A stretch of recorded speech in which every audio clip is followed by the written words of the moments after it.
శ్రీకాకుళం జిల్లా పలాసలో అర్ధరాత్రి హైడ్రామా నెలకొంది. మాజీ మంత్రి సిదిరి అప్పలరాజు పోలీస్ స్టేషన్ ముందు బైఠాయించారు.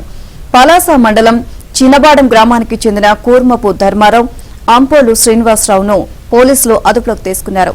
ఈ విషయం తెలుసుకున్న అప్పలరాజు తమ కార్యకర్తలను పోలీసులే కిడ్నాప్ చేశారు అంటూ ధర్నాకు దిగారు. ఇక వారిద్దరూ తమ అదుపులో ఉన్నట్లు పోలీసు అధికారులు చెప్పడంతో అప్పలరాజు అక్కడి నుంచి వెళ్లిపోయారు.